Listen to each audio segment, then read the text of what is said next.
भारत माता की, भारत माता की, इनकलाब, इनकलाब, वंदे वंदे। मंच पे मौजूद कांग्रेस के अध्यक्ष खड़गे साहब, असली शिवसेना के अध्यक्ष उद्धव ठाकरे जी,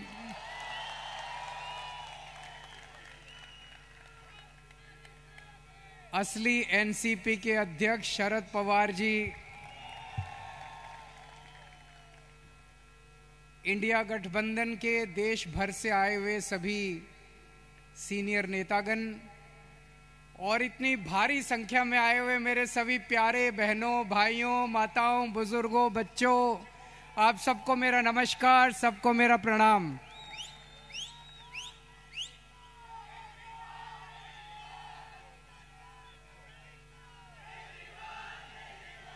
दोस्तों, आज आप लोगों के बीच में आके मुझे बहुत अच्छा लग रहा है।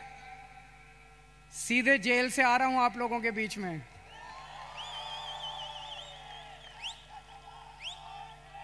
जेल का जवाब, जेल का जवाब। दिल्ली से आया हूं झोली फैला के आपसे भीख मांगने के लिए। मेरे भारत को बचा लो, मेरे देश को बचा लो।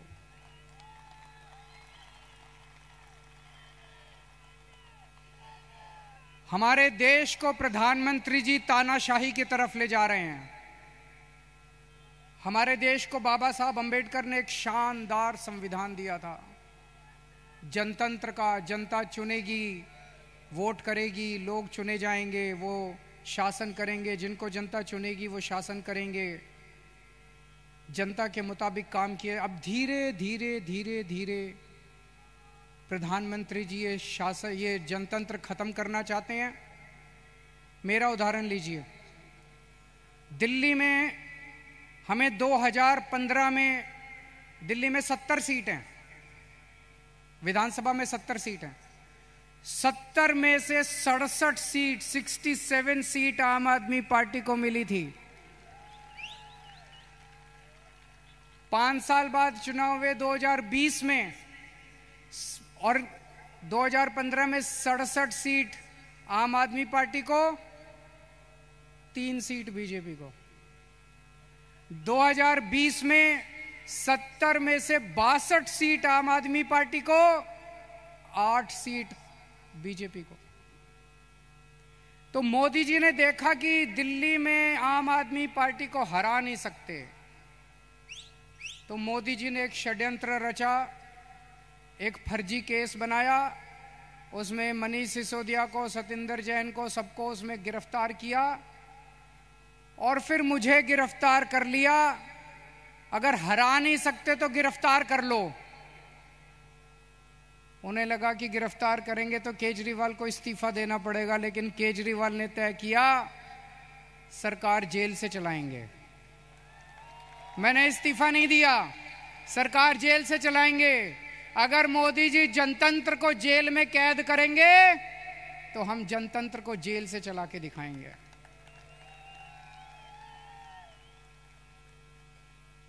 मैं एक बहुत छोटा सा आदमी हूं।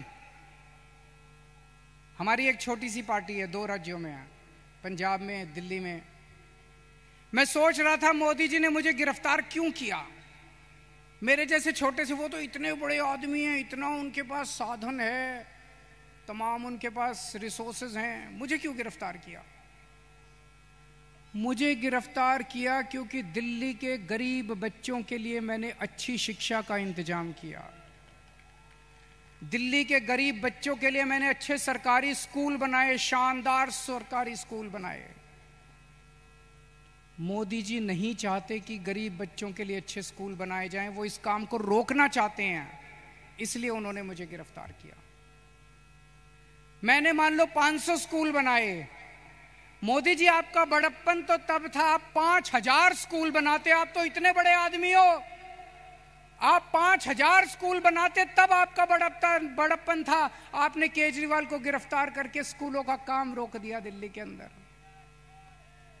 मुझे गिरफ्तार इसलिए किया क्योंकि दिल्ली में मैंने इतने सारे मोहल्ला क्लिनिक, गली गली में मोहल्ला क्लिनिक खोल दिए, सरकारी अस्पताल बनाए शानदार, सबका इलाज मुफ्त कर दिया, दवाइयां, टेस्ट, सब कुछ मुफ्त कर दिया 2.5 करोड़ दिल्ली के लोगों के लिए।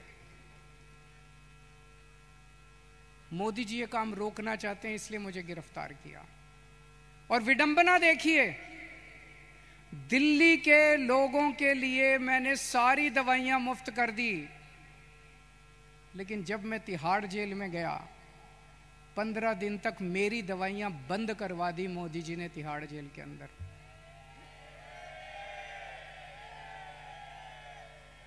मैं शुगर का मरीज हूं 20 साल से, और 10 साल से इंजेक्शन ले रहा हूं इंसुलिन के। रोज 4 इंजेक्शन लगते हैं मेरे को इंसुलिन के, 52 यूनिट इंसुलिन लेता हूं रोज। लेकिन जब मैं तिहाड़ गया, मोदी जी ने मेरे इंजेक्शन बंद करा दिए। 15 दिन तक मेरी 300 पहुंच गई शुगर, 350 पहुंच गई शुगर। मैं बोलता रहा वहां पे अफसरों को, कर्मचारियों को, मुझे इंसुलिन चाहिए, उन्होंने नहीं दी। बोले ऊपर से आदेश है, इंसुलिन नहीं दे सकते। अगर किसी आदमी को कई दिनों तक शुगर हाई रहे तो उसकी किडनी खराब हो जाती है, उसका लिवर खराब हो जाता है। मुझे नहीं पता ये क्या करना चाहते थे मेरे साथ, लेकिन इतिहास गवाह है, ऐसे बहुत सारे किस्से हुए हैं जब विरोधियों को और विपक्षी पार्टी के लोगों को जेल में डाल के उनके शरीर को खराब कर दिया गया। मुझे गिरफ्तार इसलिए किया गया क्योंकि दिल्ली के सभी लोगों की मैंने बिजली मुफ्त कर दी। दिल्ली में लोगों का बिजली का बिल 0 आता है। मैं मोदी जी को कहना चाहता हूं कि आपकी बड़प्पन तो तब होता जब आप पूरे देश के लोगों की बिजली मुफ्त कर देते। आपने दिल्ली के लोगों की बिजली आप रोकना चाहते हो, इसलिए आपने मुझे गिरफ्तार किया। अब दोस्तों, ये लोग कह रहे हैं कि मुझे 2 तारीख को दोबारा जेल जाना है। मैं जेल जाऊंगा कि नहीं जाऊंगा, ये आपके हाथ में है। अगर आपने इंडिया गठबंधन को जिता दिया, अगर आपने इंडिया गठबंधन की सरकार बना दी, तो मुझे जेल जाने की जरूरत नहीं पड़ेगी। और अगर आपने कमल का बटन दबाया तो मुझे दोबारा जेल जाना पड़ेगा। तो जो लोग मुझे जेल भेजना चाहते हैं, कमल दबा देना, और जो मुझे आजाद देखना चाहते हैं, इंडिया गठबंधन को जिता देना। जब आप बटन दबाने जाओ तो इस बार बटन केजरीवाल को जेल भेजने या केजरीवाल को आजाद करने के लिए दबाना।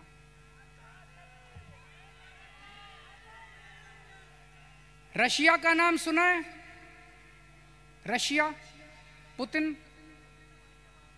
ने क्या किया, जितने विपक्षी नेता थे उनको सबको कैद करके जेल में डाल दिया या मरवा दिया, और फिर चुनाव करवाए। 87% वोट मिल गए, 87%। जब विपक्षी नहीं होगा, लड़ने वाले नहीं होंगे, सारे वोट आप ही को मिलेंगे। बांग्लादेश में भी अभी ऐसा हुआ, उसने सारे विपक्षी नेताओं को जेल में डाल दिया और शेख हसीना जीत गई। पाकिस्तान में भी यही हुआ, इमरान खान को जेल में डाल दिया, उसकी पार्टी छीन ली, उसका सिंबल छीन लिया, जीत गए। अब मोदी जी भी हमारे देश को पाकिस्तान और बांग्लादेश बनाना चाहते हैं। इंडिया गठबंधन भारत देश को दुनिया का नंबर 1 देश बनाना चाहता है। मोदी जी भारत को बांग्लादेश और पाकिस्तान बनाना चाहते हैं। तय आपको करना है कि आप भारत को किस तरफ ले जाना चाहते हो, बांग्लादेश और पाकिस्तान की तरफ, या दुनिया का नंबर 1 देश बनाना है। अब यही काम मोदी जी देश में कर रहे हैं, हमारे देश में, कि सारे विपक्ष को खत्म कर दो। उन्होंने मेरे को गिरफ्तार कर लिया, कांग्रेस का अकाउंट फ्रीज कर दिया। चुनाव के 1 महीना पहले उन्होंने कांग्रेस का अकाउंट फ्रीज कर दिया। अब हमारा अकाउंट फ्रीज करने जा रहे हैं। सुप्रीम कोर्ट के अंदर इनके वकील ने बोला है केंद्र की आम आदमी पार्टी का अकाउंट फ्रीज करेंगे। शिवसेना के उन्होंने 2 टुकड़े कर दिए, शिवसेना के 2 टुकड़े कर दिए, एनसीपी के 2 टुकड़े कर दिए, स्टालिन के कई मंत्रियों को गिरफ्तार कर लिया, ममता दीदी के कई मंत्रियों को गिरफ्तार कर लिया। सारे विपक्ष को तहस नहस करने के बाद मोदी जी कहते हैं आओ चुनाव लड़ते हैं। ये तो कायर लोग कहते हैं ऐसे, अरे मोदी जी दम में तो आंख में आंख डाल के छाती चौड़ी करके चुनाव की तरह लड़ो ना, सबके अकाउंट फ्रीज कर दिया, सबको जेल में डाल दिया। इस वक्त मोदी जी एक बड़े खतरनाक मिशन पे काम कर रहे हैं, बहुत खतरनाक मिशन है, आपको पता नहीं अंडरग्राउंड का चल रहा है। उस मिशन का नाम है वन नेशन वन लीडर। इस देश में वो चाहते हैं मोदी जी एक ही नेता होना चाहिए। उसके लिए वो 2 लेवल पे काम कर रहे हैं। एक लेवल, जितने विपक्ष के नेता हैं एक एक करके सबको जेल में डाल रहे हैं, कईयों को डाल दिया, और अगर वो जीत गए, भगवान ना करे वो जीते, अगर वो जीत गए, मैं आपको चैलेंज करता हूं अगले चुनाव तक ठाकरे साहब भी जेल में होंगे, खड़गे साहब भी जेल में होंगे, राहुल गांधी भी जेल में होंगे, प्रियंका भी जेल में होगी, केजरीवाल तो है ही जेल में, शरद पवार साहब भी जेल में होंगे, ममता जी भी जेल में होंगी, स्टालिन भी जेल में होंगे, पिनराई विजयन भी जेल में होंगे।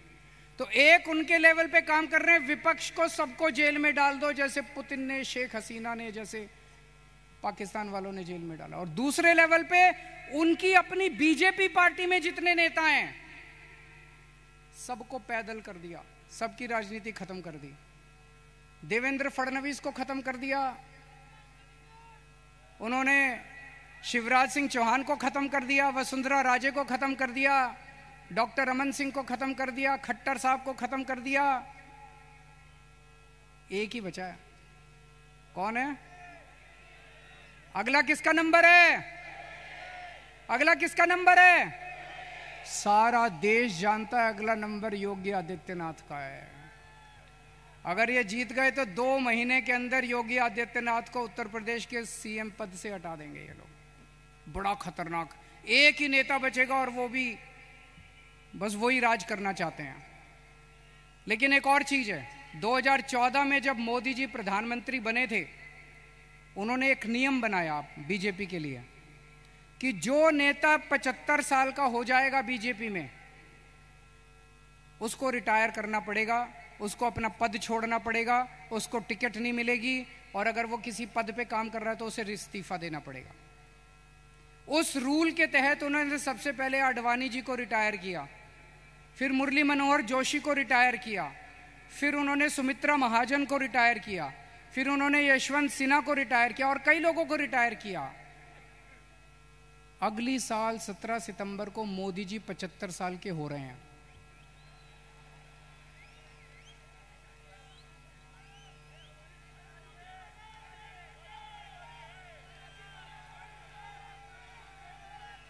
और मोदी जी ने तय किया है वो अपने बाद अमित शाह को प्रधानमंत्री बनाएंगे। मोदी जी ने तय किया है वो अपने बाद अमित शाह को तो इस बार मोदी जी अपने लिए वोट नहीं मांग रहे, अमित शाह के लिए वोट मांग रहे हैं। अमित शाह को प्रधानमंत्री बनाने के लिए वोट मांग रहे हैं। आप अपने आसपास जितने बीजेपी के सपोर्टर हैं, बीजेपी के वोटर हैं, बीजेपी के भक्त हैं, उनको बोलना अगर वो वोट डालने जाएं, ये सोच के जाएं कि वो अमित शाह के लिए वोट दे रहे हैं, मोदी जी के लिए वोट नहीं दे रहे। आंख बंद कर लें और सोचें कि मोदी जी की बजाय अमित शाह प्रधानमंत्री बनने वाले। और उसमें भी जितने पिछले 2 साल से इस पे काम कर रहे हैं मोदी जी, जितने नेता थे बड़े छोटे बीजेपी के अंदर, सबको खत्म कर दिया। शिवराज सिंह चौहान को, वसुंधरा राजे को, डॉक्टर रमन सिंह, योगी आदित्यनाथ को 2 महीने में हटा देंगे ताकि रास्ता साफ हो जाए, अमित शाह बचे केवल। ये बात मैंने जेल से निकलने के अगले दिन प्रेस कॉन्फ्रेंस करके कही थी। जैसे ही मैंने कहा, सबसे पहले अमित शाह बोले नहीं नहीं मोदी जी रहेंगे हमारे 5 साल प्रधानमंत्री, मोदी जी रहेंगे। उसके बाद एक के बाद एक ही दिन में 24 घंटे में इतने नेताओं ने कहा मोदी जी रहेंगे प्रधानमंत्री, मोदी जी। मोदी जी ने नहीं कहा। मोदी जी या तो कह दे, देश के सामने कह दे कि वो रूल तो मैंने आडवाणी जी से छुटकारा पाने के लिए बनाया था, मैं तो रहूंगा। या तो मोदी जी कह दे भाई मैं तो रहूंगा, ये रूल मेरे ऊपर अप्लाई नहीं होता, ये तो मैंने आडवाणी जी की राजनीति खत्म करने के लिए बनाया था, उनको रास्ते से हटाने। लेकिन अभी तक मोदी जी नहीं बोले। इसका मतलब मोदी जी रिटायर करेंगे और यूपी के मुख्यमंत्री को हटाया जाएगा। मैं देख रहा हूं महाराष्ट्र में इन दिनों कुछ ज्यादा ही चक्कर लगा रहे हैं मोदी जी। अभी थोड़े दिन पहले आए, इतनी गंदी गालियां देते हैं वो। प्रधानमंत्री को ये शोभा नहीं देता। वो पवार साहब के लिए बोले भटकती आत्मा। ये शोभा देता है प्रधानमंत्री जैसे व्यक्ति को? शरद पवार जी की, इतने सीनियर नेता हैं देश के, आपकी उनसे वैचारिक भिन्नता हो सकती है, अलग अलग पार्टी में हो सकते हैं, लेकिन थोड़ी सी इज्जत तो रखिए। 84 साल की उम्र है शरद पवार जी की, मोदी जी की 74 साल की उम्र है, 10 साल बड़े हैं उनसे, और उनको कहते हैं भटकती आत्मा। ये तो सड़क छाप बात है। वो उद्धव ठाकरे जी को कहते हैं, क्या बोले उद्धव ठाकरे जी को? नकली संतान। उद्धव ठाकरे जी को कहते हैं नकली संतान। ये कोई भाषा है प्रधानमंत्री की? इस तरह से बोलते हैं प्रधानमंत्री? ये शरद पवार की बेइज्जती नहीं है, ये उद्धव ठाकरे की बेइज्जती नहीं है, ये महाराष्ट्र के एक एक व्यक्ति की बेइज्जती है। इस बार जब वोट डालने जाओ तो ऐसा बटन दबाना कि महाराष्ट्र की इज्जत ऊंची हो और महाराष्ट्र की बेइज्जती का बदला लिया जाएगा उससे।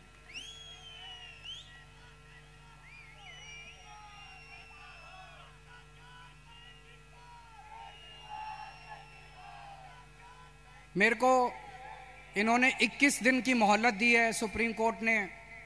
मुझे उम्मीद नहीं थी कि मैं जेल से बाहर आऊंगा इतनी जल्दी, लेकिन बजरंगबली की कृपा है मेरे ऊपर। बजरंगबली की कृपा है। अचानक एक दिन मैं सेल में बैठा था, मेरा 25 नंबर सेल है, जेल नंबर, अब दोबारा जाना है मुझे, आप लोग मुझे चिट्ठी लिख सकते हैं जेल में। Cell number 25, jail number 2, Tihar jail. और मेरे सेल में 2-2 सीसीटीवी कैमरे लगा दिए मोदी जी ने। 2 सीसीटीवी कैमरे हैं, 24 घंटे मेरी मॉनिटरिंग होती है। 13 अफसर बिठा रखे हैं, एक एक अफसर के पास 2-2 टीवी स्क्रीन है जिसपे मैं कितने बजे उठता हूँ, बाथरूम कितने बजे जाता हूँ, कितनी देर टॉयलेट करता हूँ, खाना खाता हूँ, टीवी देखता हूँ, किताब पढ़ता हूँ, क्या करता हूँ क्या नहीं करता। आप सोच के देखो, अगर आपको ये पता चले कि 24 घंटे आपके हर मूवमेंट को कोई मॉनिटर कर रहा है, जीना मुश्किल हो जाता है। और 2 टीवी स्क्रीन प्रधानमंत्री जी के अपने दफ्तर में लगे हुए, 24 घंटे मोदी जी मेरे को देखते हैं कि मैं क्या कर रहा हूं।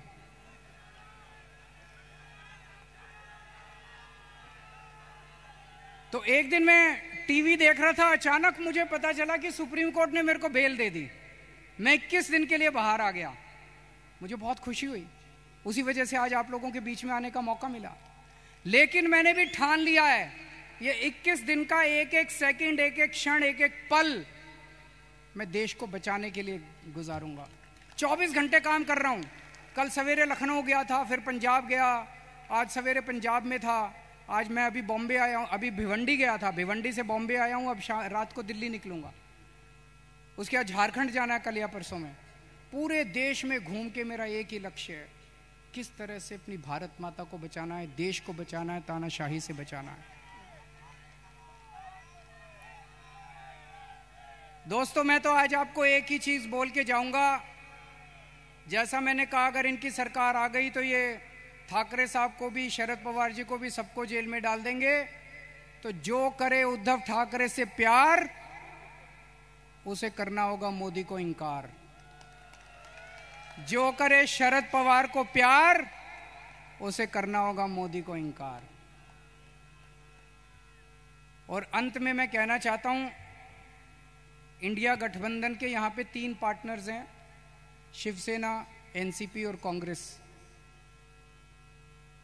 मैंने एक वीडियो देखा, मैं बड़ा चिंतित हो गया वो वीडियो देख के सोशल मीडिया पे।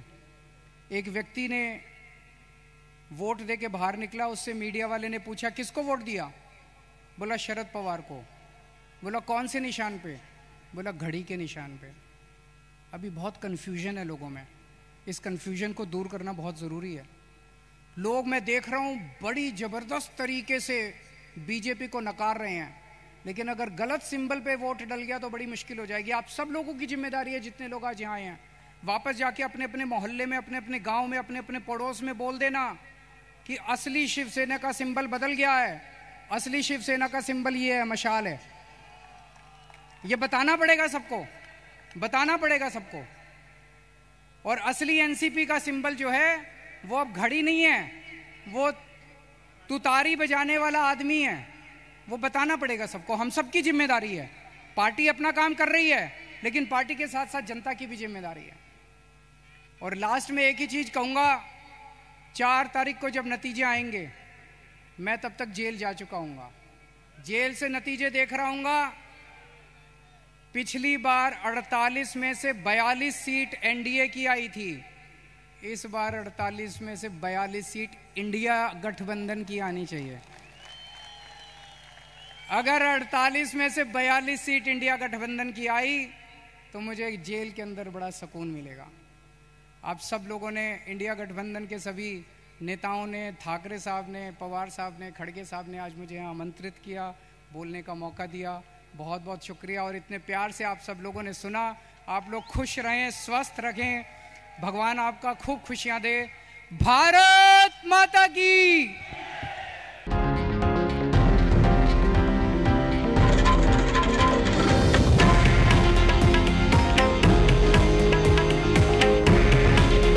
हे आहे देशातील नंबर 1 न्यूज नेटवर्क आणि आपण पाहत आहात TV9 मराठी।